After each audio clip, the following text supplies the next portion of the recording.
Yeah, first time looks like it's going to work today. Pretty good for a change. It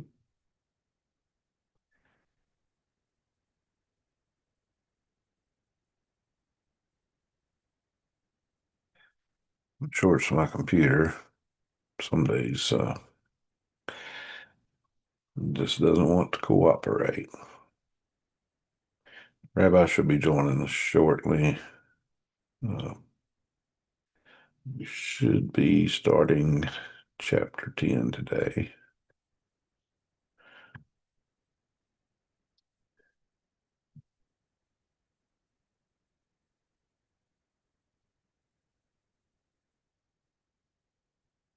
Let's see.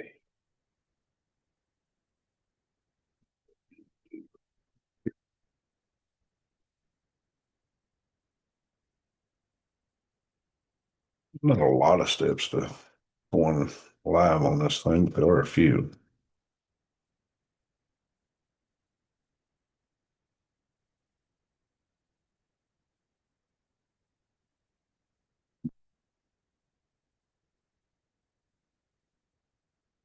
Hey,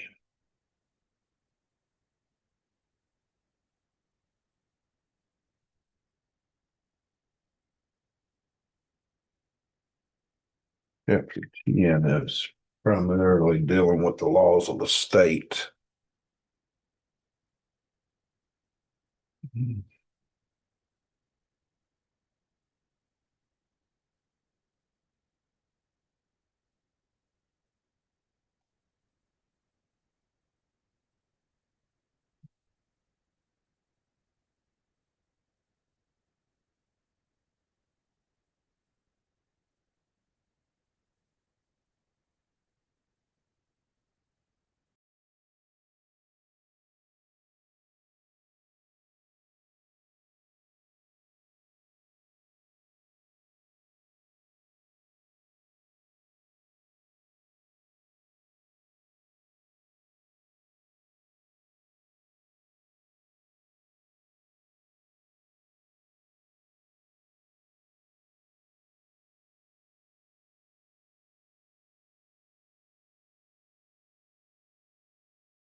Like rabbis here.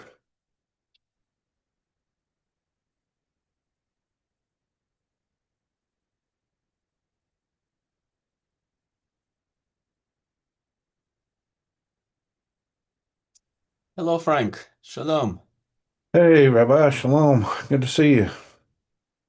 It's good to see you too. How are you? How's the family? Baruch Hashem, doing well. Doing well. How about yourself? Thank God. The weather here has been mild. What about you, where you are? Well, it's been winter. Snow on the ground? Yep. Still got snow. Uh, it's interesting the difference. I think it's Hashem's way of dealing with different issues in the environment. I was noticing, in Florida, they've had an issue probably for the past 10 years with maybe longer than that. Pythons, iguanas, various types of reptiles that have moved from further south and have found the Everglades and most of Florida to be, inhabitable and have just they have absolutely thrived and to the point that the Fish and Game actually pay people for catching or Uh-huh. killing pythons and that sort of thing. So, and we actually had armadillos that had begun to move into southern parts of Tennessee, which is kind From of, Texas, coming in from Texas, when they yeah, just yeah, came from Arkansas, Texas, Louisiana. They moved up through, and the cold had moved its way. It was colder some days in the past few weeks here down in Florida and those areas. To the point, I seen a news article where iguanas were falling out of trees, and they were just picking them up in piles because when it gets below freezing, they just go dormant, and you can warm them up and they'll just walk away. It's but it's in my opinion, it's just Hashem's way of balancing things back out. Uh, yeah. so they pick them up in piles, and they were showing them on this news thing that they had truckloads of them. They just going around picking them up. Anybody eat them? Apparently, yeah, they said they turn them. They said that the Fish and Game had locations set up for you to turn them in, and that they would be euthanized, and that they would be eaten. Yeah, there were I guess certain somebody, cultures, I guess, in that area that right. certain peoples that eat them, and they turn it into food. So as long as it's not being wasted, uh, to each All his right. own, I guess. To All each right, his shall we own. get started? Yes, sir. Chapter 10, starting new, chapter 10, page 100. If you have the book, Brit Shalom, page 100, chapter 10. So it's all you, Rabbi. Take it away. Okay, let me get to chapter 10. Oh, give me just a second. I didn't. Thank you. There we go. All right, now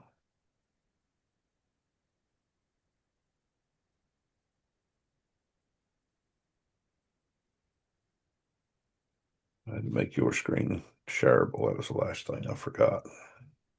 So, Okay, ready to start? yep. Okay, so shalom to you all, shalom to everyone. My name is Dov Kaplan. I'm speaking on behalf of the Noahide World Center. Let me put that in my title. I like to give him credit. Rabbi Cherki, our mentor, Rabbi Goldberg, who is the director for us. And the actual office is located in Jerusalem, in the Holy City, in the new part of the town. And I live not far from there. I live in a town or village called Tekoa, which was the birthplace of the prophet Amos, as we refer to him, as we pronounce his name in Hebrew. You'll find Amos, of course, has a few of the well-known prophecies that Hashem is if saying that for the three sins of Damascus, God will be forbearing, he'll forgive, but for the fourth, he won't. And Amos talks about various nations. Excuse me. So that's where I live. I served as a rabbi many years in a few different places. In Cali, Colombia, that was many years ago. In a kibbutz in the northern part of Israel. Later on in the city or town of Caesarea on the sea, a beautiful coastal town in Israel. And then I went on to serve in London in a community, Jewish community there, serving the community. And thank God we returned to Israel approximately 7 years ago, and we took up our residence in Tekoa. I'm not the rabbi of the town here. There is one official rabbi, and then there are other rabbis. I'm one amongst various here. I try to teach here the local kids. I can honestly tell you, I tried during the intermediate COVID period when they were trying to open up certain classes, certain rooms in the school to get kids out of the house. I tried teaching there, and I didn't have enough patience, I guess, for this new generation. I'm blessed with grandchildren, and I hope my grandchildren do not behave like some of these kids that I had to teach in school. They weren't thugs or anything like that, far from that, but I just felt they weren't motivated to learn at all, and I had to encourage them to learn. This was a special eds class, kids with learning disabilities or learning problems and emotional problems. I still felt that, there should have been more, some more discipline, more orderliness, or in the class. I would expect it, and that the kids would at least understand that I'm coming to help them. And I didn't feel that way. And at the end of the year, I said to the headmaster, the principal, I said, if you give me a class that wants to learn, I won't have discipline problems. I'm willing to teach for free. But I'm sorry, at my age, my stage in life, I don't have the patience to teach kids that don't want to learn. There are people, God bless them, that are willing to do that. Younger people than myself, and maybe some people of my own age or stage in life. But I do teach a few times a week in a afternoon club, we'll call it. Kids come voluntarily. Their parents encourage them too. And twice a week, we study more Torah. They study Torah, Judaism in their school as part of the curriculum. These kids want to know more. And that's exactly up my alley. These kids ask a lot of good questions. They know, they'd like to share what they know. And they're not goody goodies. These are kids that also know how to be a bit mischievous and so on, but that's fine. They're curious minds. And as long as we have some kind of decorum, we'll call it, within our meeting, our classes, we'll call it, then I'm very happy with that. Um, Before we start this class, I'd like to say also, I've learned or I've heard over the years about something called the imposter syndrome. I don't know if it's a syndrome or the imposter feeling. I know my wife gets it a lot, and over the years, and as I've served as a rabbi, as I mentioned, various communities here in Israel and abroad in Jewish communities. And I had a role, a position with responsibilities. Much of it was pastoral, we'll call it, where I was visiting the sick, visiting elderly people who were homebound or at least hesitated, were reluctant to leave the homes, especially during the winter months, because they're worried about slipping on the pavement and so on. And I found that really heartwarming and very inspiring to see people that had lived full lives, and they really appreciated it when I came. And I really felt I was doing something good. Every day I felt that I did this, and visiting people that were before surgery, after surgery, or for some reason or another, they were in hospital. And I saw how they were encouraged, that the rabbi, and I didn't see myself, "Oh, I'm just Dov Kaplan serving as the rabbi," but they definitely appreciated it. Nobody wants to feel transparent, that nobody is worried about them. And of course, most of the people had families with children and grandchildren, but everybody is busy. And if you don't live right next door to grandma or grandpa, it's hard to get by and see them. Again, probably a problem of modern society. But going back to my feeling, I also had to give sermons, classes and sermons. And I learned there's a big difference between a sermon and a class. Class, there's give and take. Unlike this kind of class, I prefer that if you could ask questions or comment while I was speaking, and I can relate to that. That way I can see if I'm making myself clear. But, a class can go anywhere from 30 minutes to 45 minutes to an hour. There's material.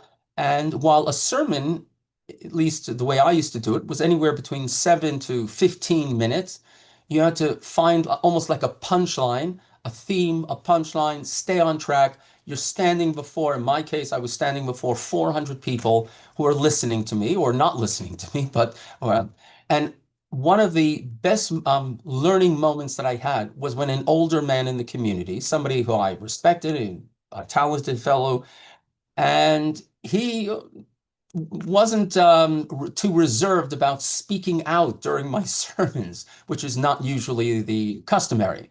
And at one point, he said something about, "We're not in the desert anymore, Rabbi.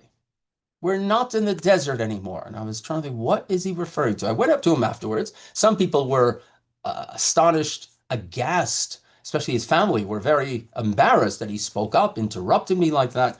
But he made sense when I went to speak to him. And I said to him, I like feedback. He said, Rabbi, what you said made sense. You explained, you interpreted something of the narrative of the Torah, of the Bible, when the Jews were in the desert, when, from the book of Exodus till the end of Deuteronomy, it's pretty much the Jews in Egypt and then into the desert, wilderness, and so on. So you explained some interesting points about their existence there, but we're not there anymore. How does it relate to us, to me, to my life, my family life, and my character 3,000 something years later when we're living in Hampstead Garden suburb in London? And I took that to heart. And it made my life a bit more challenging because I always felt, okay, I can give a sermon. Thank God I was taught by clever people, wise men and women. I can read Hebrew and traditional Hebrew and rabbinic Hebrew. And my parents brought me up learning Torah. But after that, I always reminded myself, okay, it has to make sense what I'm saying, but will it have an impact on the lives of the people I'm teaching? When I'm giving this sermon, will it leave an impression? Will it help them maybe improve their characters, their behaviors, their understanding of what God wants and what Hashem wants for them in the world during their lifetime? And that's always bothered me because I'm asked even till today at family gatherings and sometimes at friendly gatherings, oh, Rabbi Dov, will you say a few words of wisdom? And I'm usually like, I'm trying to hide myself under the table. Wisdom? You want wisdom from me? I can tell you what a certain commentator said on the verse, but you want wisdom from me. Now, if you want to be entertained, again, I'm not such a good entertainer. There are rabbis, as I'm sure many clergymen, they know how to tell jokes. They have wit and so on. I never felt that I had that. I've always envied those kind of speakers that have the people, doesn't mean it's what they're saying, but people are listening and enjoying what they're saying. And maybe I was too serious. Maybe I was. And again, here I come in what I was speaking about, the imposter feeling. Am I just putting on an act? I'm Rabbi Kaplan, and so yes, I have a title, and I'm allowed to use my title, and I do think I know some Torah. Of course, with the years as they go on, you realize how little you know in the whole big picture of things. I'm saying this not to act humble, but I think we should all try to be humble, definitely when we're with other people. And it doesn't mean you have to let people walk all over you or embarrass you or put you to shame. But I always remember what that fellow said, Rabbi, we're not in the desert anymore. So when when I'm going to open up my mouth and say something, what is the purpose of my words? What are the purpose? Sometimes it's just to make somebody feel better, to bring a smile on somebody's face or to show you care or that you're interested in what their life is about or what they've been doing or you're listening to their problems. Of course, showing affection to people, the closest people to us, our spouses, our children. You have to say something. You can't just sit there and whatever. But when it comes to saying something, just sharing a thought, I want to think that it's a clever thought. I'd rather hear other people's thoughts and so on. Of course, when I'm teaching children and so on, then I'm obligated to speak, and I try to make what I'm saying helpful and something that will help people lead better lives and make themselves better and enjoy. I mentioned last week about being happy, an obligation from the Torah. God created the world so that we would be happy, not a free ride or a free lunch, but the idea is that we should be behaving in a certain way, acting, performing acts of kindness and helping others, and that should make us happy. So I apologize if you're not getting enough out of these classes. If there's something more that I can do, please leave it in the comments, and Frank will speak about it. But I hope you are getting something out of this. And always the emphasis, repeating idea, God loves us all. The only thing is, are we living up to God's expectations? And a rabbi listened to his class over and over again. He said, we don't have to earn God's love. The same way a child doesn't have to earn their parents' love. It shouldn't be that way. It might happen in certain families. Our parents loved us, and we love our children no matter, from the start. They didn't have to earn it. On the other hand, our parents expected us to behave in a certain way, and the same way, and sometimes we disappointed them. And God, our Father, our Mother, our parent in heaven expects us loves us, but expects us to behave in a certain way. And we should reciprocate the love and try to live up to God's expectations. God knows we're not angels. God knows we have what we call in traditional Judaism a yetzer tov and a yetzer ra. Ra and tov means bad and good. Tov is good. So the yetzer is our inclination or our urge. I'm sure psychologists have a different term for it. So we believe every human being has that in balance. When we were children, we watched these cartoons with when the champion, the main character, is in a dilemma, in a moral dilemma, and suddenly two angels appear on each shoulder.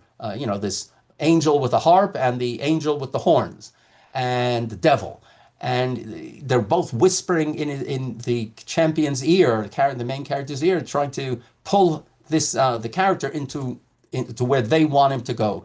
Those two are inside of us. They're not actual angels or devils or demons. We don't generally believe in those things. They're you. God put this inside of you. It's who you are. And you have to be strong. You have to learn to know what is the right thing in all situations, and try as much as possible to listen to your good side. I think the president, Abraham Lincoln, what did he say about? Oh, it always resonated with me. He talked about man's better angels or something like that, and of course he had I have to look it up, but he's speaking about that. He understood that we are being pulled in different directions, and we have to try to listen, and then we will be happy because we'll be satisfied. We'll have be proud, not proud in the negative way, but we'll say, you know what, I did the right thing, and that should make us happy. All right, so hopefully you are enjoying these classes and they are meaningful to you.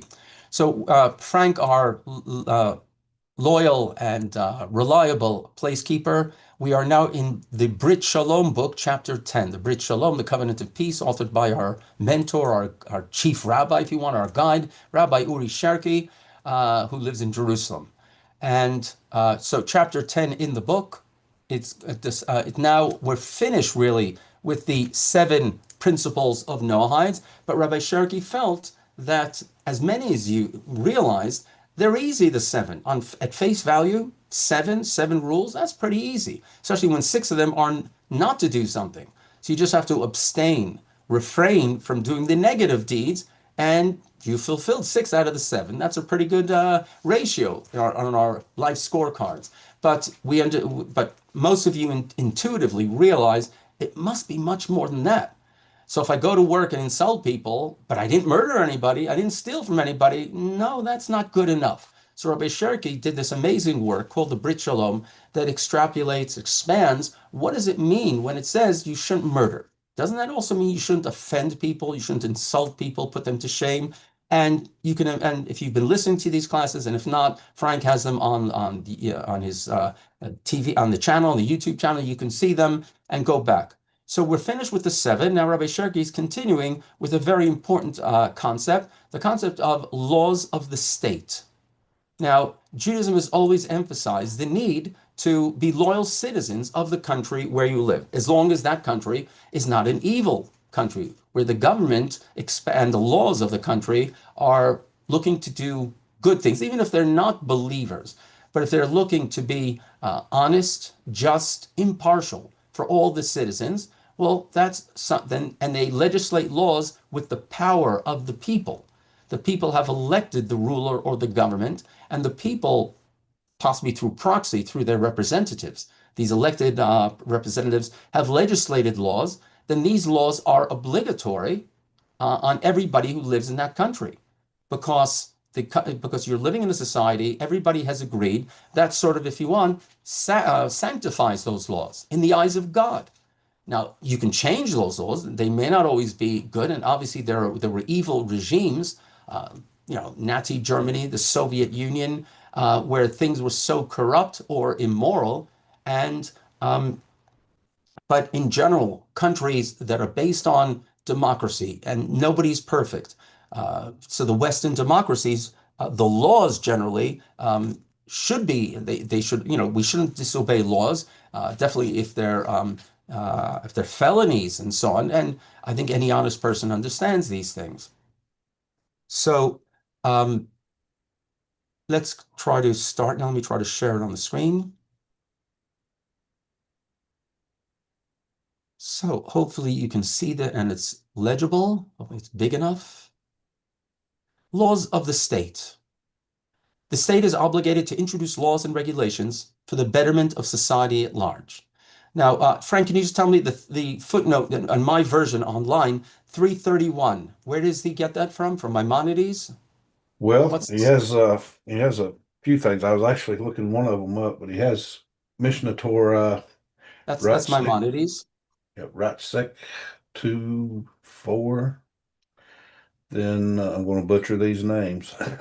All right, it's okay. So Ezekiel, basically, Avidah, okay, Rambam, but Genesis 34:13 was the one I was looking up, and that was um, dealing with Jacob's sons when they answered Shechem after uh-huh, I right, okay.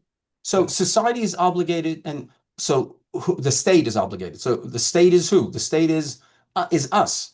It's our collective community led by our rulers that we hope are were elected by a majority or by the people. So the obligation, and again, there are, I think in the 1900s, 1800s, maybe during the French Revolution. I think definitely in France, they were trying to figure out, okay, by what right, what gives the government, the state, the authority and the right to rule, and what should be the objective of the state.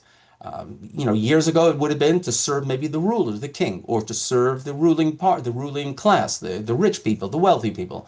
It might have been ones to serve God. But modern states, so simply, and this is Maimonides wrote this over 900 years ago, the state is obligated to introduce laws and regulations for the betterment of society at large. I think we can all accept that. Is that the only thing? Okay, but Maimonides wrote this many years ago, and we can definitely accept that the betterment of society at large. The establishment of fair laws is introduced in the Noahide law, which mandates a court system.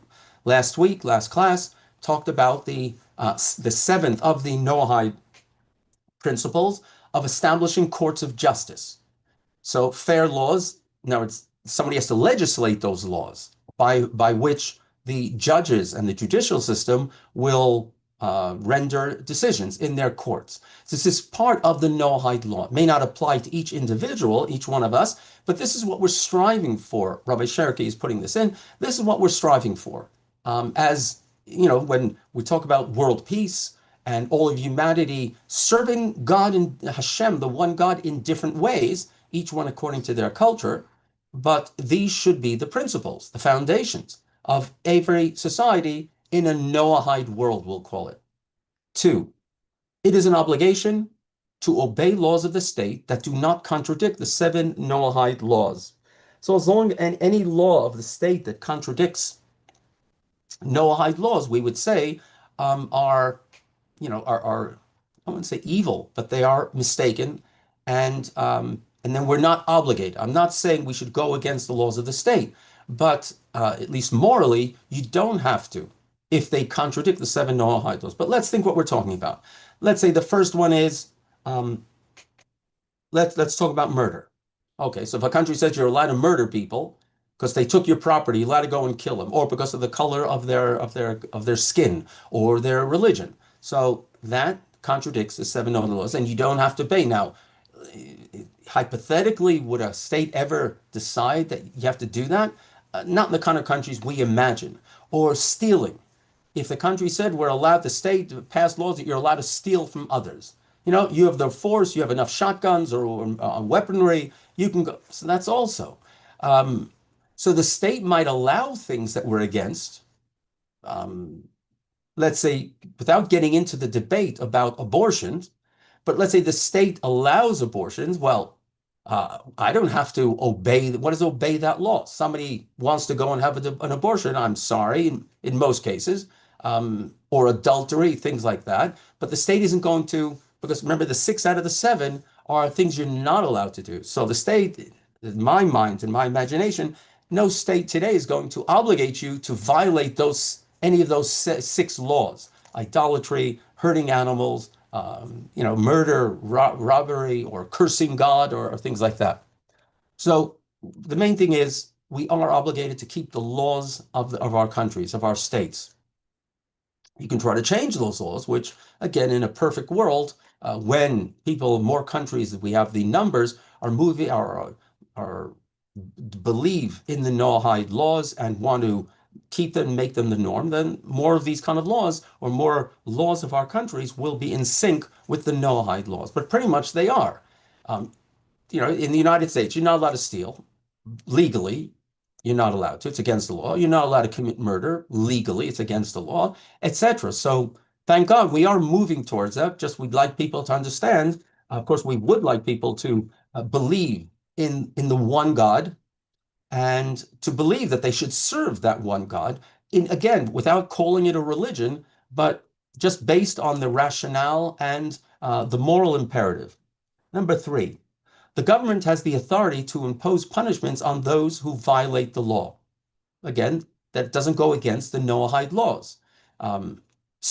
Speeding or driving under the influence. Now, again, I don't know if any of you have ever been stopped, um, convicted, or punished for driving under the influence. Today, it came to my mind, a famous singer in Israel, performer in Israel. I don't know, the system works very slowly here. A few years ago, he was caught driving under the influence, and he caused a bad accident. I don't think anybody was badly hurt or no fatalities, and I thought he got off pretty lightly. I think he got a suspended sentence and a fine. Now, my feeling, anybody that gets behind the wheel under the influence, I don't care who you are, you basically risk lives. Whether you actually caused the bad accident or not, you risk lives and at least and I think that maybe they did suspend his driving license for a while, but I think, and part of me, I know some people have drinking problems, but I don't know if a strict or a harsher jail sentence would make them, refrain from getting behind the wheel. I have a feeling when somebody's under the influence, when they're drunk or on drugs, they're not thinking straight. But let's go back to number three. The government has the authority to impose punishments on those who violate the law. As if they decide that somebody was caught, then they can decide, again, the government has been given the right by the people to impose these punishments. They should be just punishments. They should be for everybody the same, which of course causes trouble. Whether wealthy and famous people will be judged or sentenced in the same way. Pardon me, a poor schnook like me, if I was ever caught doing something like that. It should be, Lady Justice should be blindfolded. Four, a law that discriminates between one citizen and another has no legal standing. Okay, so I mentioned that is already, that's not just. When we talked about in this last class about the seventh Noahide principle, setting up courts of justice, this is part of it. If the law discriminates between citizens, again, for whatever reason, then that shouldn't stand. And it's a corrupt system. And therefore it is prohibited to punish anybody who violates such a law, because it should be equal. Everybody is equal before the eyes of the law. Let's try one more. In this context, the state is any government accepted by the people. This is not a dictatorship, not a kingdom where the people they can't elect their government. So again, in this context, the state is any government accepted by the people that has control over currency and military force, that's the way it is in democracies. However, if the government is not accepted by all, or no government is accepted by all, but I think in a democracy, once the government is elected, according to the laws, usually some kind of majority, then everybody should accept they have the authority. You can try to vote them out, whether 4 years, 5 years, or whatever it is, but everybody is supposed to accept that government. If not, anarchy.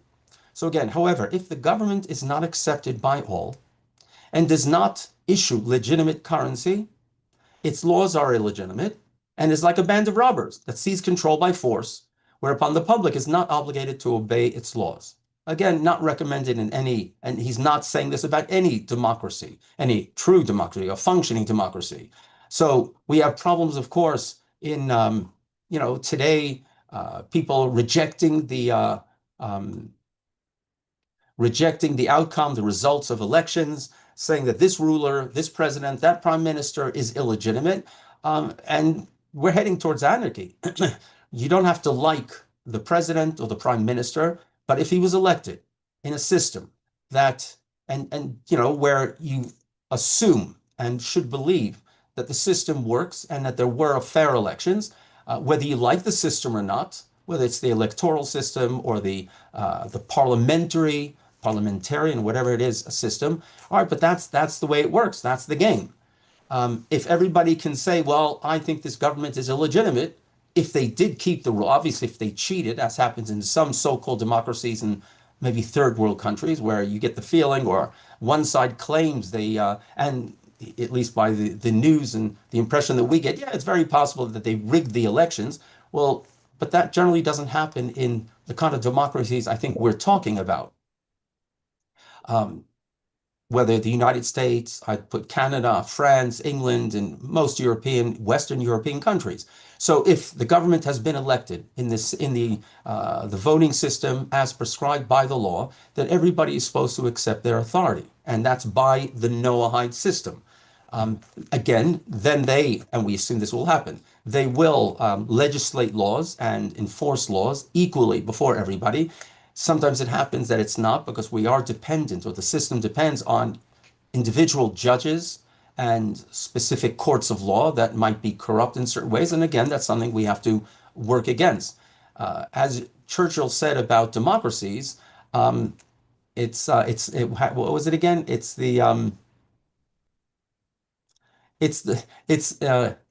I'm sorry, it must be it's late in the day here. It's already the past 7 in the evening. I've had a long day, been up early in the morning. What was he saying about democracies? That it's the least of all the evils, or something like that. Or basically, we haven't found any. It's not perfect. It's far from perfect, but the alternatives are even worse. At least that's based on human history and human civilization. That's been our experience. So let's just sum this up.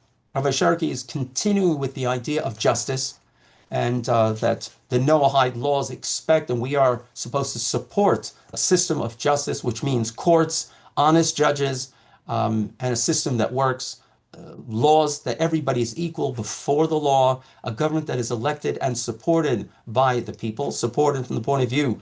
I recognize I don't like this president, I don't like this prime minister, but what can I do? I'll wait till the next time our elections come around. Meanwhile, I'll be in the opposition or whatever. This is all part of, we've said this before, it was a few thousand years ago, and for a few thousand years, it was a novel idea that God expects justice. God, the creator, the one God that looks over everything and created every human being, expects justice in the land. And Baruch Hashem, thank God for that, that this is something that any religious person who believes in God should expect justice and should try to elect the right kind of candidates that will support a fair and just system for all the citizens of whichever country we're living in. I think it is the American way. I think it's what the founding fathers wanted.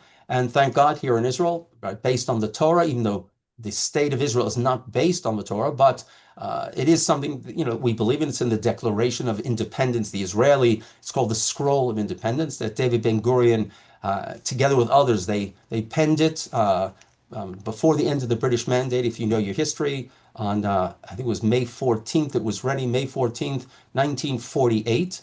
And it says there that the state has to be based on the wisdom and on the justice, as I'm wording it a bit differently, I'm translating it, as prescribed or as expressed in the prophets, in the Tanakh, in the Bible. So, that's, at least it is the foundation here.